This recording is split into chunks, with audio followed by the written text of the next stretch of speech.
Firstly, thank you for conceiving of something that, quite frankly, was beyond my imagination to compare New York to Detroit.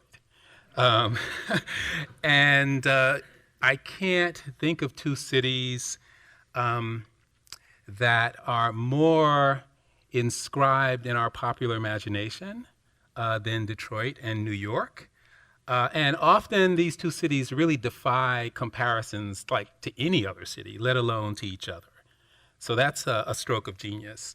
And yet, I think I'm going to try to argue that these are two cities that are very consciously redesigning themselves into 21st century cities. And in fact, it's through their parks and open space, with a particular focus on equity and inclusion, while at the same time holding on to that cultural authenticity that we've come to know and love about those cities. I've been asked to put together a PowerPoint presentation. It's a very quick study of extremes and contrasts that will be followed by our conversation, which I'm hoping will do a couple of things. One, will underscore that extreme conditions actually is fertile ground for innovation and reinvention, and that there are probably more similarities to our strategies than there are differences. So that's the assignment, and I have to do all that in 15 minutes. So let me start. The idea of two cities with this focus on access, equity, and authenticity. So how do they compare? Detroit is really, really big. It's 139 square miles. New York is even bigger with 303 square miles. New York in 1950 was the largest city in America with 7.8 million people. And it has grown a mere 600,000 residents over the past 70 years. Detroit, on the other hand, was the fifth largest city in America with, in 1950 with 1.8 million people, and has lost 1.1 million people over its 70 years, and we're now just under 680,000 residents. New York is possibly one of the most diverse cities in America, a virtual melting pot of ethnic groups and identities. Detroit is the largest majority African American city in America, with over 80% of the population being African American, 10% Latino, and 10% white. So the population difference is dramatic, and the density is dramatic. So while Detroit, we have less than 5,000 people per square mile, New York is inching up to 30,000 people per square mile.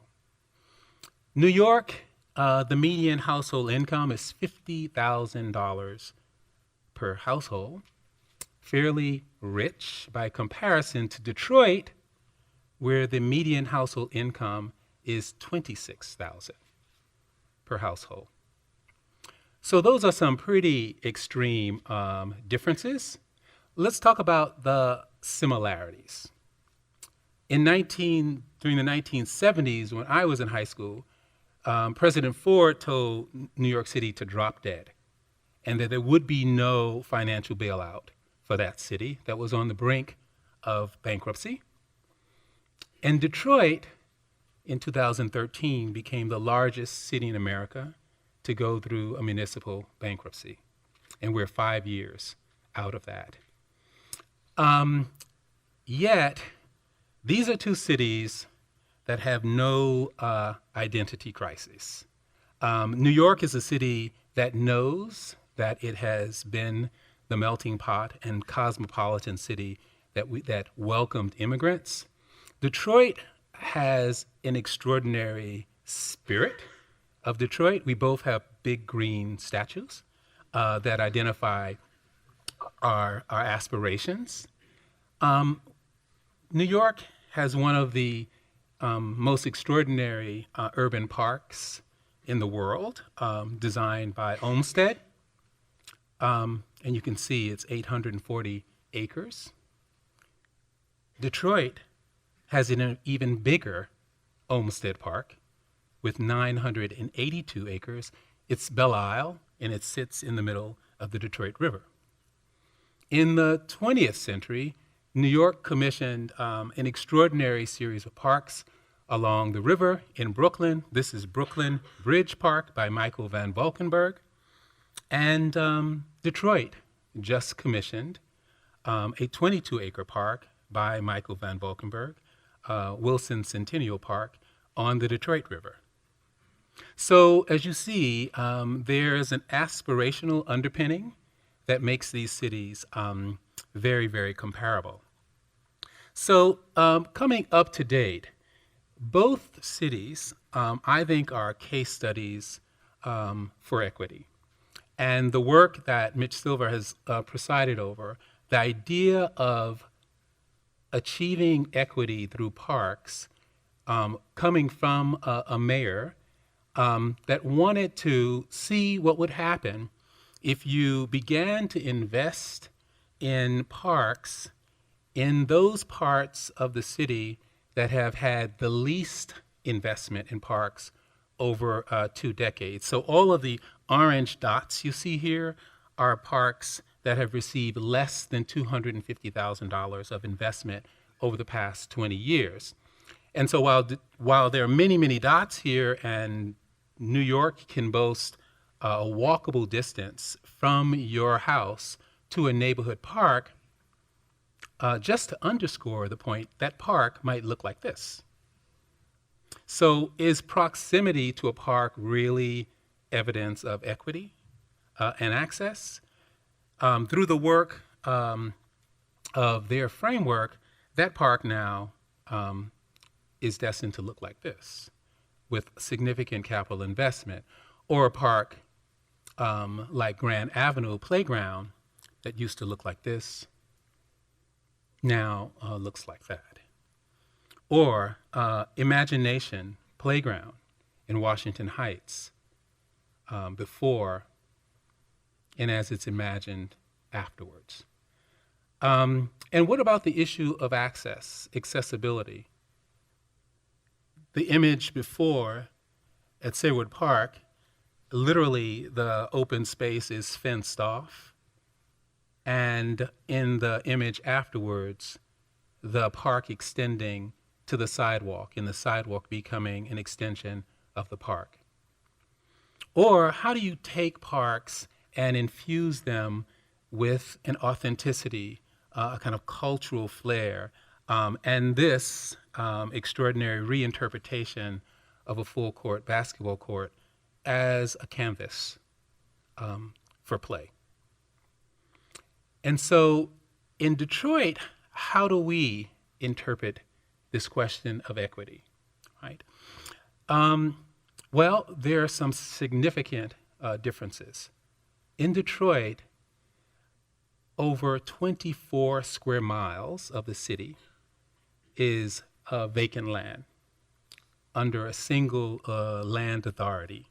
So the areas you see here in red and yellow are vacant, and the areas in green are occupied. If we were to take all of that vacant land and bundle it into one figure, it would be larger than the island of Manhattan. So a very different kind of opportunity. But we don't have it all bundled in a single figure. This is what it looks like in Detroit. Areas of random density and areas of high vacancy sitting next to each other. So lots and lots and lots of lots. 15,000 of them that often look like this, returning to their natural state, or sometimes looking like this when they're in proximity to areas that are occupied and people become stewards of that land. And in fact, now Detroit sees something that was perceived to be our big disadvantage, we believe is now our competitive advantage.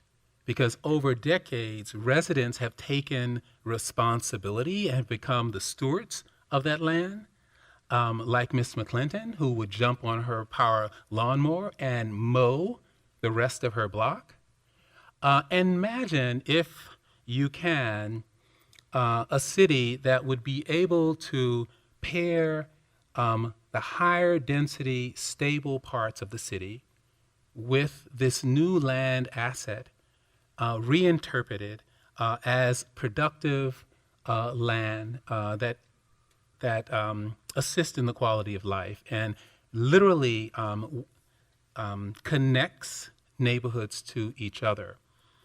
So upon my tenure as planning director, we began to invite some of the best thought leaders in the country to tackle this issue of vacant land. And it often was an assignment that they had never been challenged to explore before, and specifically to come up with typologies that could be piloted in the places where people live. And so what we have been doing over the past few years is coming up with a quarter square mile increment that imagines every vacant lot in that quarter square mile as having a purpose and being curated. And so you're seeing the work of Spackman Mossop Michaels, Michael Van Valkenburg, Teal out of Boston. There are other typologies designed by Walter Hood and Design Workshop, an Interborough Design Group. And so I want to take you briefly through 3 of these strategies so that you can see how they begin to apply. So imagine a neighborhood, a quarter square mile, with 40 acres of vacant land scattered throughout it that is reinterpreted as a tree nursery. And that's the idea that Walter Hood produced. The notion of a tree orchard that both creates the order and structure in vacant land, but also has an economic underpinning that is a functioning nursery.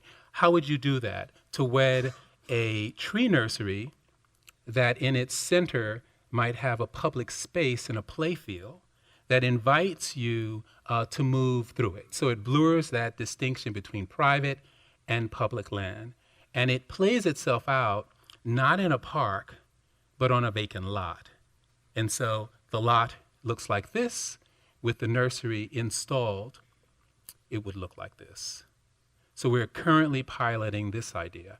And to get residents to embrace this, there are meetings and more points of engagement to accept this idea. Another is at the Eastern Market, which is an extraordinary urban food market.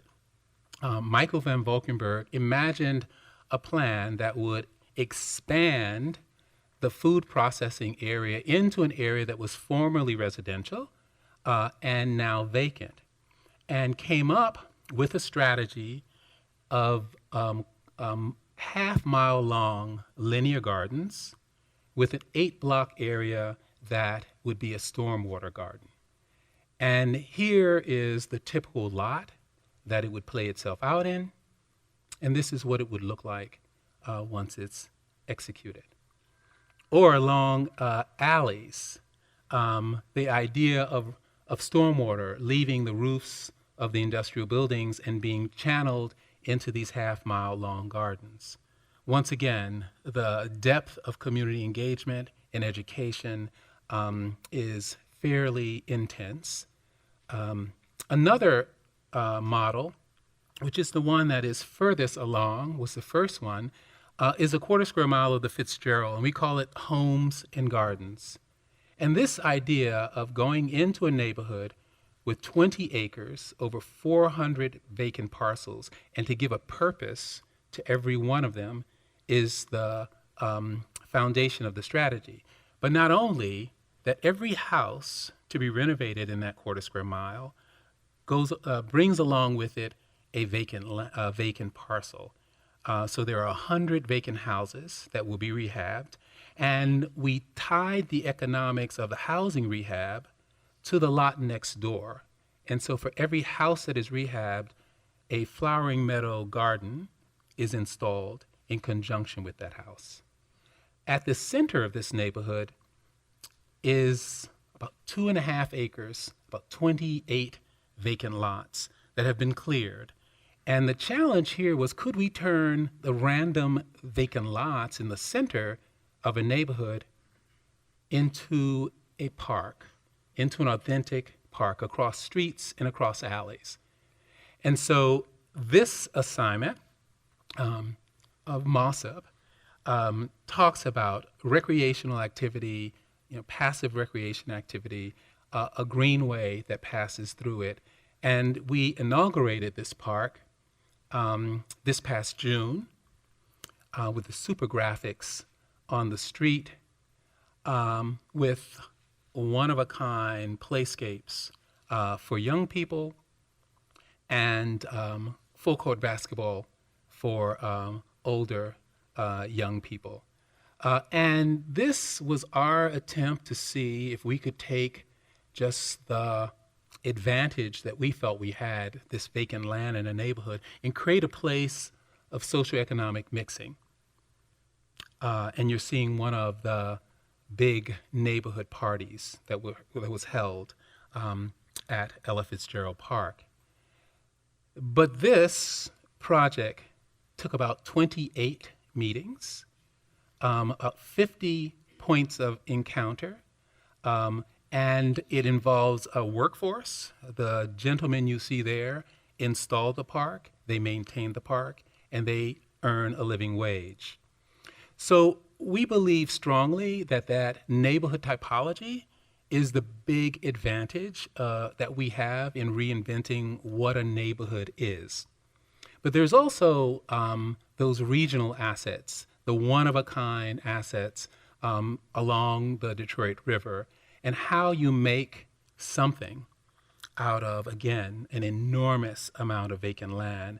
And this project, designed by the French landscape architect Michel Devine, proposed, what if we filled it all with a river ecology and made that the impetus for urban development that would surround it. And the final image of what a stormwater central park that both performs as well as returns Detroiters to a river ecology that is like no other place in the city. And once you create a place like that, how do you give people access? And the discovery or rediscovery of these fingers that reach out to some low-income neighborhoods and give them access to the river. And the first one, which is about 3 miles long, very much like your Beltline here, is the DeQuinta Cut, which right now is about 3 miles. Well, what if we took that idea and extended it for 26 miles? An off-road greenway that would allow people who live in the northernmost parts of Detroit to have access to this extraordinary regional asset on the river. The difference in Detroit, because of our socioeconomic status, that greenway, the majority of it passes through neighborhoods where the median household income is less than $30,000 a year. And the neighborhoods where car ownership is about 35%. So what is the likelihood that that will become a major means for inclusion and equity, that you can get around, you can get to work on an extraordinary system which is already starting to attract development along its edges. So you are seeing the next phase. Once again, the image is one of this incredible quilt. This is the precondition before the intervention. The larger idea is that through open space, we can connect every Detroiter from every part of the city. So the first is the Joe Louis Greenway. But we have a greenway on the east side, which is the Iron Belt Trail, and a greenway on the west side, which is the River Rouge Trail. And we believe through this system of open space and park that we can actually create one city for all of us. Thank you.